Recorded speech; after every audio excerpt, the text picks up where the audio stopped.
Bonjour, c'est Ursule encore. On est le 5 août 2021. Alors, je viens sur la trompette aujourd'hui encore et je viens proclamer le retour de notre Seigneur Jésus-Christ. Soyez bénis, amen, et soyez encouragés, peu importe les circonstances de votre vie, amen. Il est très important de dépendre totalement du Seigneur et de tourner les regards vers lui, amen. La Bible dit, quand on tourne les regards vers lui, ou bien quand on tourne vers lui les regards, on est rayonnant de joie. Amen. Ça, c'est notre Dieu. Il est le seul consolateur, l'ami fidèle, et puis le véritable ami. Amen. Et il n'y a pas un autre que lui. Il est donc très, très important qu'on puisse s'appuyer sur lui. Alors, les moments difficiles, ça arrive toujours sur la terre. Et dans les moments, difficiles, il est bon, amen, de se référer en l'Éternel, de se reposer en lui, amen. Il est toujours là, les bras grands ouverts pour nous accueillir et pour nous recevoir. Alors, soyez bénis. Alors, aujourd'hui, je viens parler de avoir la bonne doctrine, c'est adorer Christ, amen. Évidemment, ça va en opposition avec adorer l'Antichrist, amen. Et tout part de la bonne doctrine. Si tu n'as pas la bonne doctrine, déjà tu es dans l'erreur. Et l'erreur, ça veut dire le mensonge. Ça veut dire la séduction. Alors, comment adoreras-tu Christ? Puisque adorer, ça veut dire corps, âme et esprit. Ça veut dire vouer un culte à notre divinité qui n'est autre que le Dieu créateur. Alors l'adorer, c'est lui donner tout, corps, âme, esprit, tout notre être, chaque fibre, notre être doit être dévoué à ce Dieu-là. Pas de mensonge, complètement dans la lumière, c'est cela adorer Dieu. Alors, si tu as donc la bonne doctrine et que ta doctrine n'a pas d'erreur, alors tu es en train d'adorer Dieu. Si ta doctrine est entachée d'un tout petit peu d'erreur, alors tu es dans le faux. Ça veut dire que tu es du côté de l'Antichrist. Amen. 1 Jean 4, le verset 2 à 6 nous dit ceci. 1 Jean 4, le verset 2 à 6 nous dit: reconnaissez à ceci l'Esprit de Dieu. Tout esprit qui confesse Jésus-Christ venu en chair est de Dieu. Et tout esprit qui ne confesse pas Jésus n'est pas de Dieu. C'est celui de l'Antichrist, dont vous avez appris la venue et qui maintenant est déjà dans le monde. Vous, petits enfants, vous êtes de Dieu. Et vous les avez vaincus parce que celui qui est en vous est plus grand que celui qui est dans le monde. Eux, ils sont du monde, c'est pourquoi ils parlent d'après le monde et le monde les écoute. Nous sommes de Dieu. Celui qui connaît Dieu nous écoute. Celui qui n'est pas de Dieu ne nous écoute pas. C'est par là que nous connaissons l'esprit de la vérité et l'esprit de l'erreur. Amen. Donc l'esprit de la vérité, c'est l'esprit de notre Seigneur Jésus. Et l'esprit de l'erreur, c'est l'esprit de l'Antichrist. Et de Jean, amen, la lettre de Jean, de l'apôtre Jean à qui il a l'élu, amen. Alors il dit, le verset 9 dit, quiconque va plus loin et ne demeure pas dans la doctrine de Christ n'a pas Dieu. Celui qui demeure dans cette doctrine a le Père et le Fils. Si quelqu'un vient à vous n'apportant pas cette doctrine, ne le recevez pas dans votre maison et ne lui dites pas salut. Car celui qui dit salut participe à ses mauvaises œuvres. Et c'est quoi ces mauvaises œuvres? C'est le mensonge, c'est les ténèbres.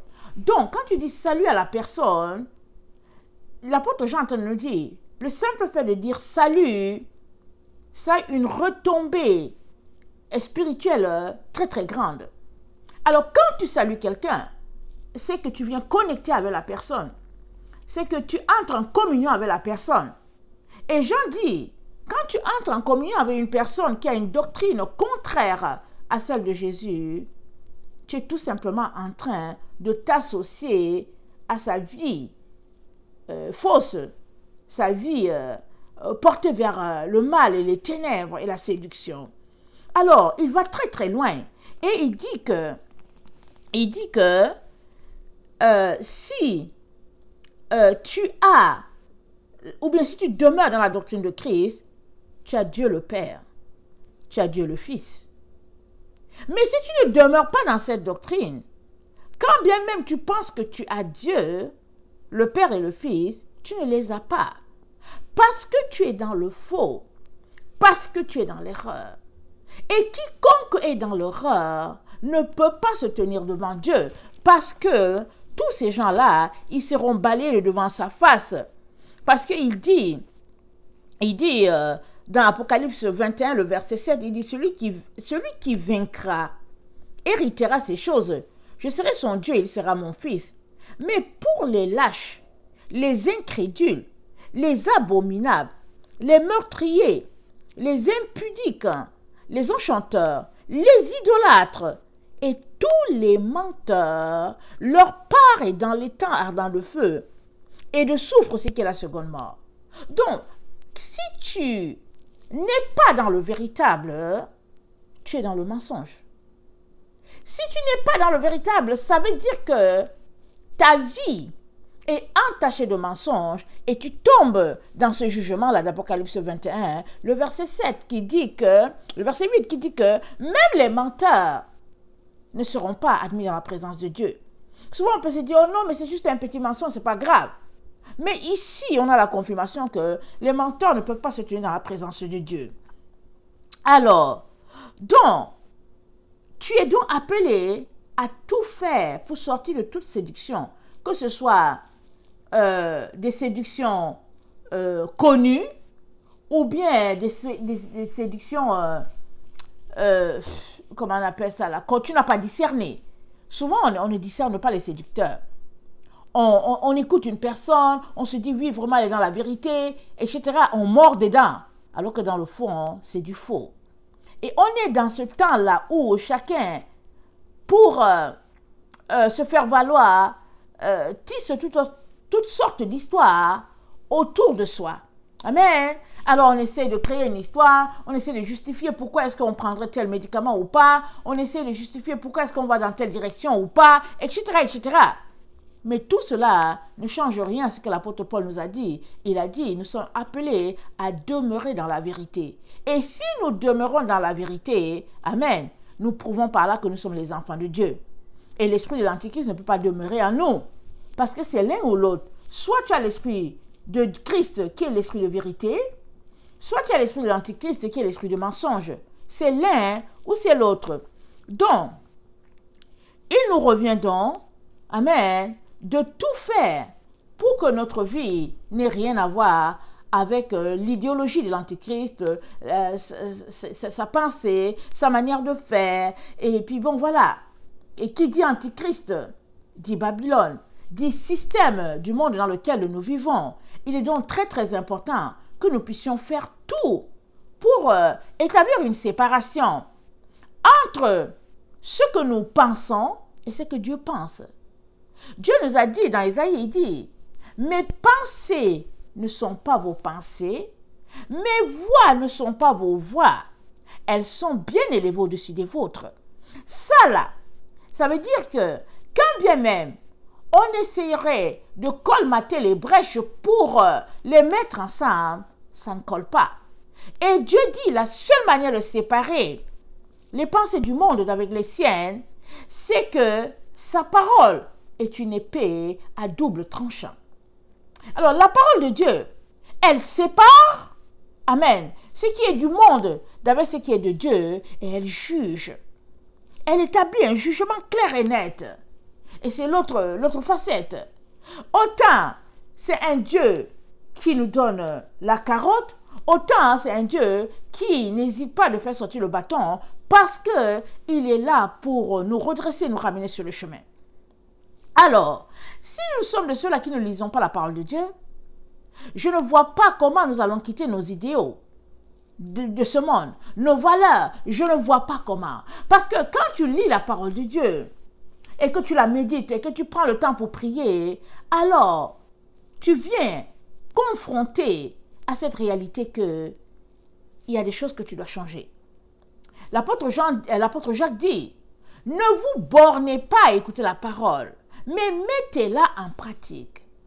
Alors, si tu es de ceux-là qui met la parole de Dieu en pratique, alors que tu la mets en pratique, amen, alors tu finis par réaliser que, au fait, tu n'es pas correct par rapport à la parole de Dieu.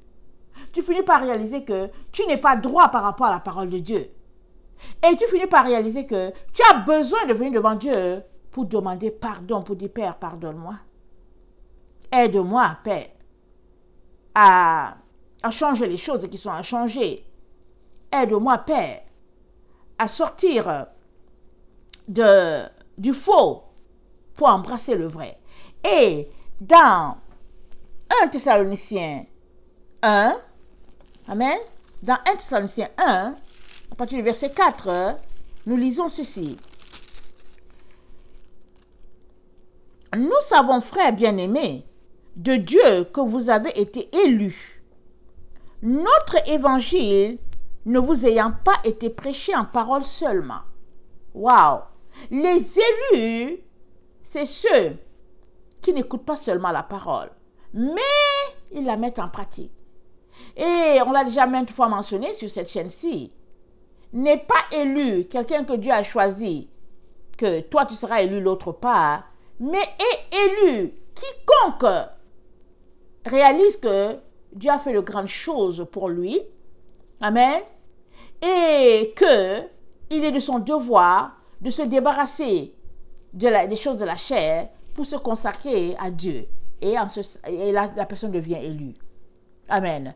Alors, l'apôtre Paul nous dit, il dit, nous savons, frères bien-aimés de Dieu, que vous avez été élus. Notre évangile ne vous ayant pas été prêché en parole seulement, mais avec puissance, avec Esprit Saint et avec une pleine persuasion. Car vous n'ignorez pas que nous nous sommes montrés ainsi parmi vous à cause de vous.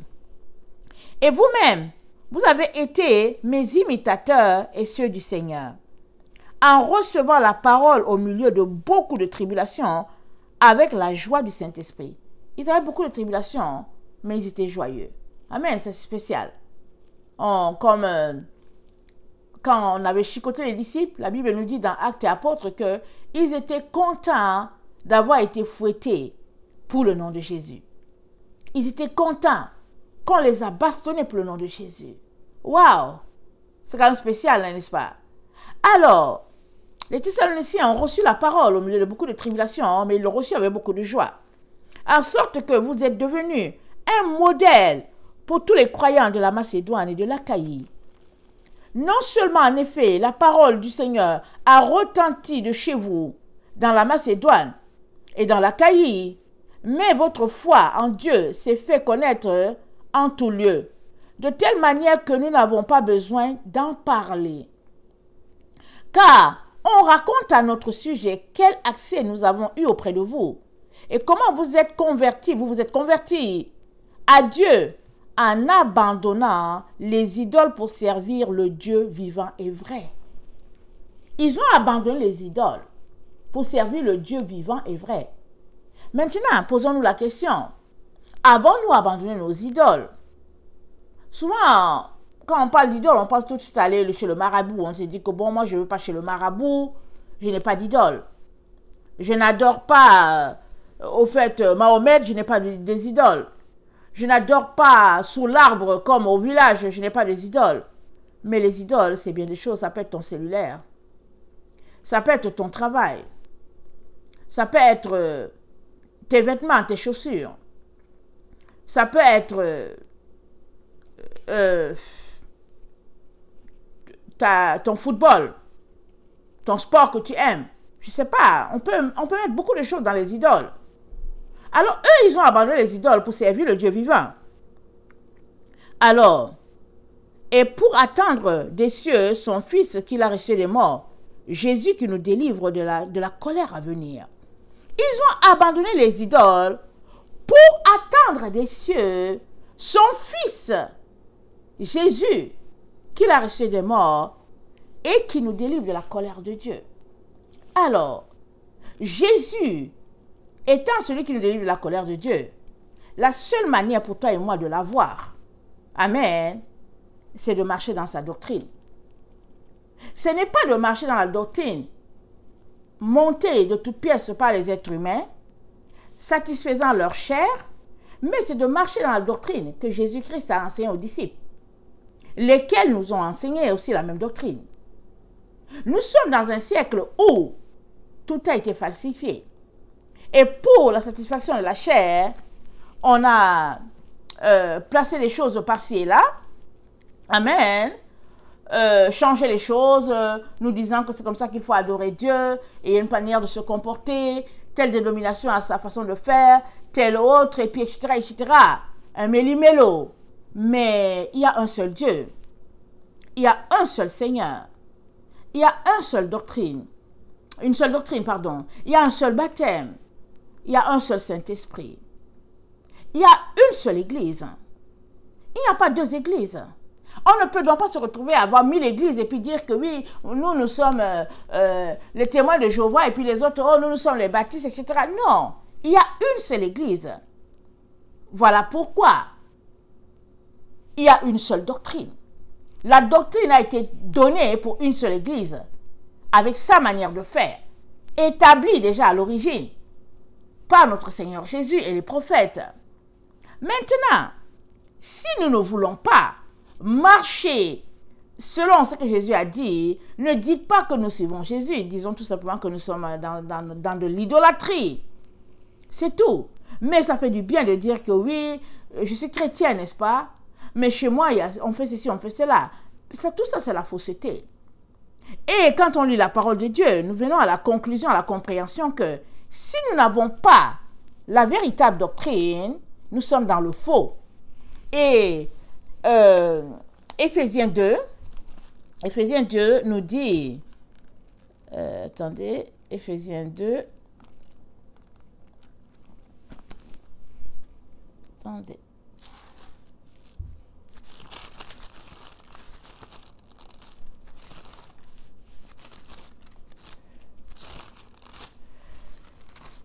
Éphésiens 2 nous dit ceci. Ainsi donc, vous n'êtes plus les étrangers ni les gens de dehors, mais vous êtes concitoyens des saints, gens de la maison de Dieu. Et pourquoi ils ne sont plus étrangers? Parce qu'ils marchent selon la véritable doctrine. Et puis, il s'est dit, les Éphésiens, ils étaient en train de marcher comme Paul le leur avait indiqué. En ce sens, Paul dit, non, vous n'êtes plus les gens de dehors. N'oublions pas, ils ne sont pas israélites d'origine. Alors Paul dit, je ne peux plus vous compter, je ne peux plus vous appeler gentils, comme on dit. Je ne peux plus vous appeler les gentils. Vous êtes de la maison de Dieu. Pourquoi? Parce qu'ils marchent selon le fondement, selon ce qui a été établi. Verset 20, vous avez été édifiés sur le fondement des apôtres et des prophètes. Jésus-Christ lui-même étant la pierre angulaire. En lui, tout l'édifice. Quand c'est tout l'édifice, baptiste, pentecôtiste, témoin de Jéhovah, tout le monde, tout l'édifice qui dit s'appeler de Dieu. Amen. Tout l'édifice bien coordonné s'élève pour être un temple saint dans le Seigneur. C'est tout l'édifice qui est un temple saint dans le Seigneur. Ça veut dire quoi? Ça veut dire que si tu es pentecôtiste et que ta doctrine ne cadre pas avec celle établie par les prophètes et les apôtres, tu es appelé à changer ta doctrine. Au lieu de changer les gens pour cadrer à ta doctrine, non, tu dois changer ta doctrine à toi pour te retrouver dans la doctrine de Jésus. Pareil pour toutes les dénominations. Alors il dit, en lui vous êtes aussi édifiés pour être une habitation de Dieu en esprit. C'est-à-dire quoi? C'est-à-dire que le Saint-Esprit habite en nous. C'est-à-dire que toi et moi, nous sommes une maison de Dieu. Et Dieu va plus loin en disant que nous sommes le temple, son temple. C'est-à-dire que l'endroit de l'adoration de Dieu, c'est en nous. Il trouve plaisir à demeurer en nous parce que nous sommes un temple. 1 Corinthiens 6 nous dit cela. Alors, avec les Éphésiens, Paul parle d'habitation. Avec les Corinthiens, il parle de temple. Alors, 1 Corinthiens 6, le verset 17 dit ceci. Mais celui qui s'attache au Seigneur est avec lui un seul esprit. Alors, ton temple, ça veut dire que ton corps, c'est une habitation. Et dans cette habitation-là, se trouve l'Esprit de Dieu. Alors, Paul te dit que puisque l'Esprit de Dieu est là en toi, toi et puis Dieu, vous êtes un. C'est ça qu'il est en train de dire. Il dit, mais si tu prends déjà ce corps-là, qui est le tien, et que tu laisses entrer les choses idolâtres, alors tu es en train de diviser Dieu. Oh, Dieu ne peut pas être divisé. Tu es en train de dire à Dieu, écoute, Seigneur, voici une partie ici, c'est pour mon idole, et l'autre partie, c'est pour toi. Paul dit, ça ne se fait pas. Alors, il dit de fuir l'impudicité. L'impudicité, c'est toutes sortes d'idolâtrie. Amen. Alors, il dit, ne savez-vous pas, le verset 19, que votre corps est le temple du Saint-Esprit qui est en vous, que vous avez reçu de Dieu et que vous ne vous appartenez point vous-même. Vous avez été rachetés à un grand prix. Glorifiez donc Dieu dans votre corps et dans votre esprit qui appartiennent à Dieu. Glorifiez Dieu dans votre corps et dans votre esprit. Vous avez été rachetés à un grand prix. Ça dit que laisse ton corps être le temple de Dieu sans ajouter quoi que ce soit. N'ajoute pas les bijoux. N'ajoute pas de la nourriture avariée. N'ajoute pas de la nourriture sacrifiée aux idoles. N'ajoute rien. Laisse-moi ton corps être ce temple-là pur à la gloire de Dieu. C'est ça que Paul est en train de nous dire. Il dit, alors que tu fais cela, l'antichrist ne peut pas demeurer en toi. Parce que l'antichrist, c'est une pensée, c'est une idéologie, c'est une façon de faire dans le temps dans lequel nous sommes. C'est Babylone. Il dit, si tu es de ces personnes-là, qui a fait de ton corps le véritable temple de Dieu, il n'y a pas moyen que tu puisses encore prendre ce corps-là pour aller adorer l'antichrist. Ce n'est pas possible. Donc les enfants de Dieu qui marchent dans la véritable doctrine de Christ, jamais ils ne vont adorer l'antichrist. Non. Ils ont le véritable. Ils ne peuvent pas encore, sous aucune condition, venir souiller ce corps-là. Et puis prétendre qu'ils sont aussi en même temps enfants de Dieu. Ils ne peuvent pas. C'est clair, c'est net, c'est bien réparti, c'est-à-dire c'est bien déterminé comme Dieu l'a dit. Alors il dit que nous avons été édifiés sur ce fondement-là, ce fondement établi par les apôtres, donc on ne peut pas adorer un autre Dieu, on ne peut pas servir une autre divinité, parce que notre corps, c'est le temple du Saint-Esprit, édifié à la gloire de ce Dieu-là. Et ainsi, excusez-moi, je vais relire. Donc, ainsi, il dit que en lui, tout l'édifice bien coordonné s'élève pour être un temple saint dans le Seigneur. C'est-à-dire que l'apôtre Paul va trouver sa joie à demeurer en toi. Tu vas trouver aussi ta joie à demeurer à l'apôtre Paul, parce que c'est Jésus-Christ qui demeure en toi et qui demeure aussi en l'apôtre Paul. C'est-à-dire c'est tout l'édifice, c'est un édifice entier. Et cet édifice-là, il est décrit dans Apocalypse 21. C'est le regroupement de tous ceux-là qui auront fait de leur corps le véritable temple de Dieu. Alors ils vont se retrouver donc dans ce temple-là, la Jérusalem qui descend du ciel. Amen. Pareil à la gloire de notre Dieu. Mais maintenant, amen, maintenant, nous ne pouvons pas, amen, laisser l'Antichrist venir refaire sa demeure en nous. 2 Thessaloniciens 2 nous informe de ce qui arrive dans le temps dans lequel nous sommes, ce qui arrivera à certaines personnes. Alors, pour que tu ne puisses pas te retrouver dans cette situation fâcheuse-là, il est très important que maintenant, là où tu es, que tu cherches déjà à marcher sur la doctrine de Christ strictement. Même si les autres te disent que tu es légaliste et tout. Pas grave, ne s'occupe pas de ça. Les gens aujourd'hui, ils conduisent les autres à commettre des erreurs parce qu'ils sont déjà dans l'erreur. Alors souvent, ton ennemi est juste à côté de toi. Et ton ennemi, souvent ça peut être ton ami. Il te parle avec subtilité, t'éloignant petit à petit de la vérité. Alors, 2 Thessaloniciens nous dit, le verset 3, que personne ne vous séduise. D'aucune manière, car il faut que l'apostasie soit arrivée auparavant, et qu'on ait vu paraître l'homme du péché, le fils de la perdition. L'adversaire qui s'élève au-dessus de tout ce qu'on appelle Dieu, ou de ce qu'on adore, jusqu'à s'asseoir dans le temple de Dieu, se proclamant lui-même Dieu. Il s'assoit dans quel temple? Dans ton corps. C'est là qu'il va s'asseoir l'adversaire. Mais il s'assoit comment? Il s'assoit par toutes sortes de médicaments de consommation. L'adversaire peut s'asseoir dans ton corps en te laissant manger de la viande sacrifiée aux idoles, comme Jésus-Christ fait le reproche à l'église de Thyatire.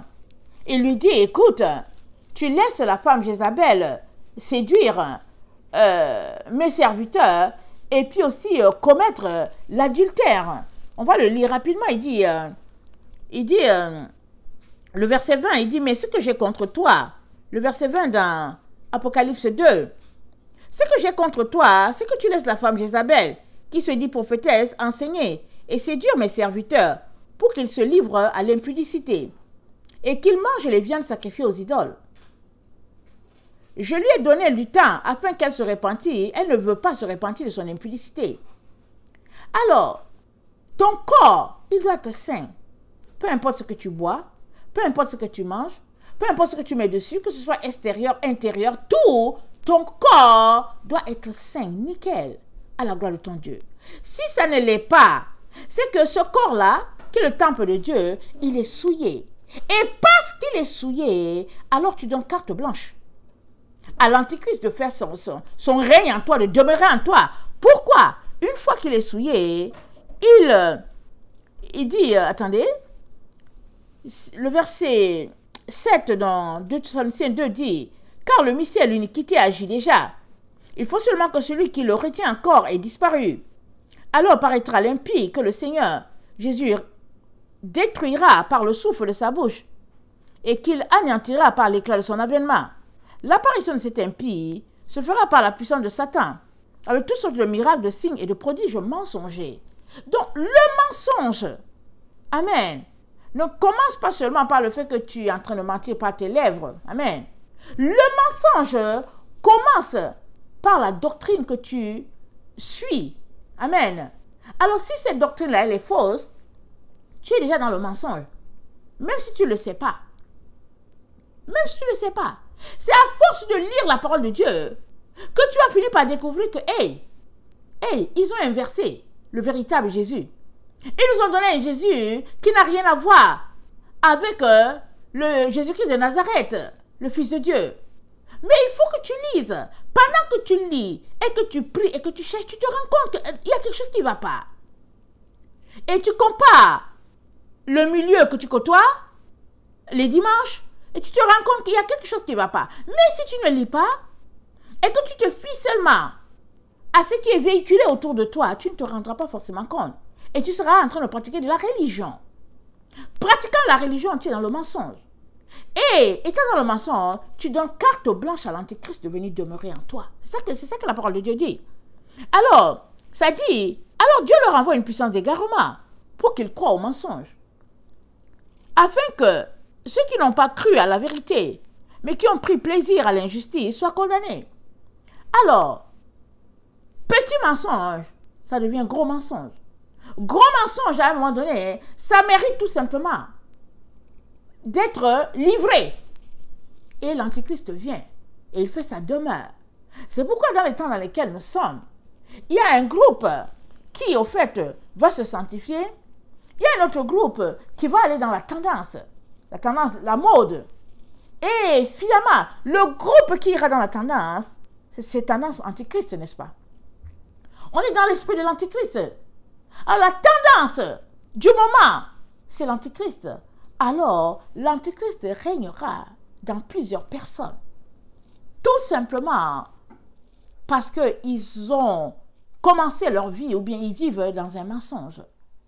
Alors l'antichrist, c'est d'abord la pensée. C'est l'idéologie, c'est la religion, c'est la façon de faire, c'est les mimiques, c'est l'esprit de la société, de l'environnement. C'est un package. Et pour ne pas être englouti par cela, il est très très important que on puisse sortir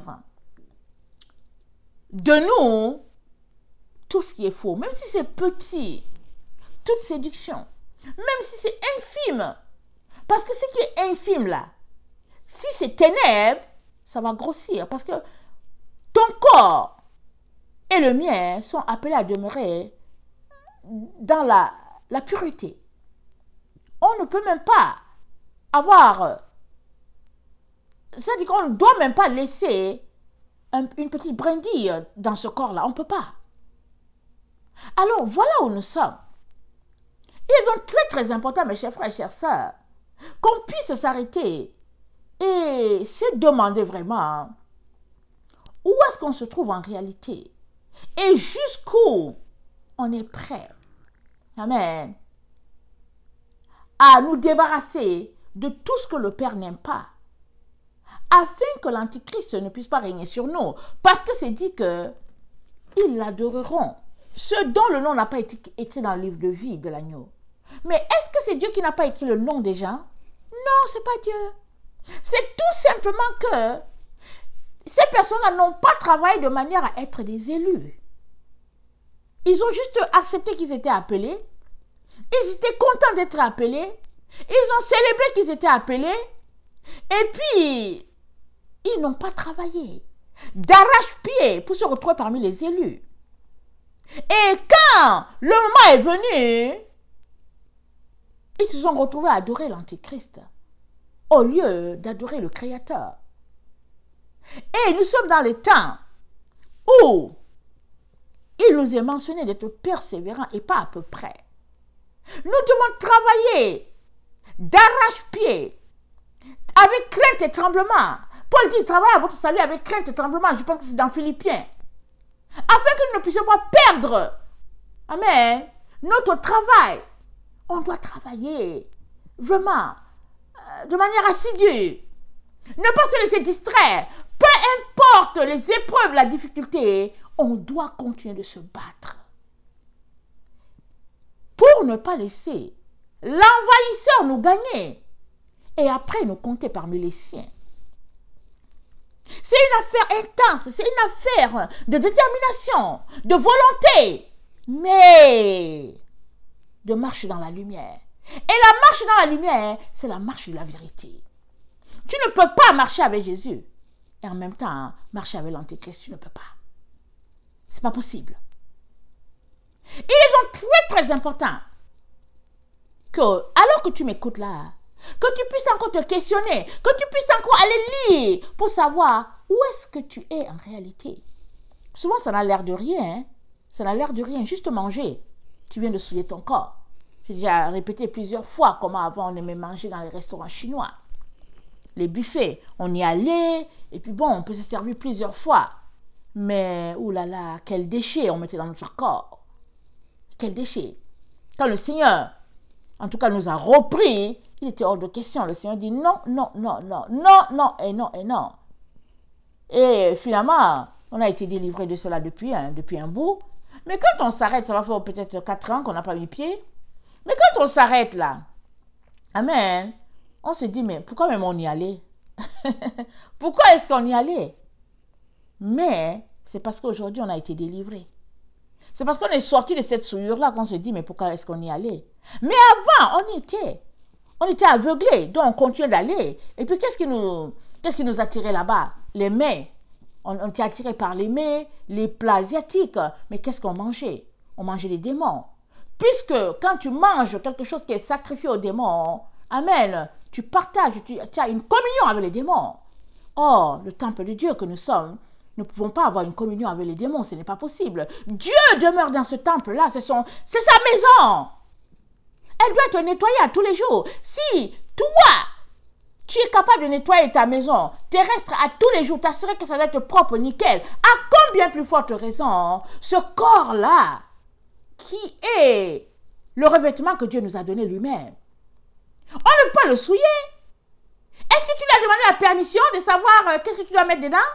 Avant de commencer à mettre des peintures sur toi, à faire ce que tu veux, et après dire qu'après tout, Dieu n'a pas de problème, porter des culottes, et puis marcher nu, et puis ben voilà. Il est donc très très important, mes chers frères et chères sœurs, qu'on se ressaisisse. Et qu'on puisse combattre le bon combat de la foi. Amen. Jusqu'à son avènement. Et je vais finir par ça. Apocalypse 12, le verset 7 dit: Et il y eut guerre dans le ciel. Michel et ses anges combattirent contre le dragon. Et le dragon et ses anges combattirent. Mais ils ne furent pas les plus forts, et leur place ne fut plus trouvée dans le ciel. Et il fut précipité le grand dragon, le serpent ancien, appelé le diable et Satan, celui qui séduit toute la terre. Il fut précipité sur la terre, et ses anges furent précipités avec lui. Et j'entendis du ciel une voix forte qui disait: Maintenant le salut est arrivé, et la puissance et le règne de notre Dieu, et l'autorité de son Christ, car il a été précipité. L'accusateur de nos frères, celui qui les accusait devant notre Dieu jour et nuit. Ils l'ont vaincu à cause du sang de l'agneau. Et à cause de la parole de leur témoignage, ils n'ont pas aimé leur vie jusqu'à craindre la mort. Verset 10. Maintenant, le salut est arrivé. On est dans ce temps-là. Maintenant, le salut est arrivé. Alors, qu'est-ce que la parole nous dit? Il nous dit, on est dans le temps où le combat bat son plein parce qu'on est dans le temps du salut. On est dans le temps où Dieu est en train de racheter ses enfants. Et toi, tu dois te positionner à tout prix. Et il te dit que Satan est descendu sur la terre. Et j'espère que tu le sais. Tu le sais, j'espère. Depuis l'avènement, au fait, d'une certaine maladie, amen, c'est que si tu doutes là, voilà, Satan est descendu. Et il y a toutes sortes d'esprits qui courent ça et là, d'esprits trompeurs. Et les gens se retrouvent à être manipulés, allant dans une direction qu'ils n'auraient pas souhaité. Et ça, c'est Satan qui est là sur la terre. Satan possédant les gens. C'est pas parce que tu ne sais pas que tu es possédé que tu ne l'es pas.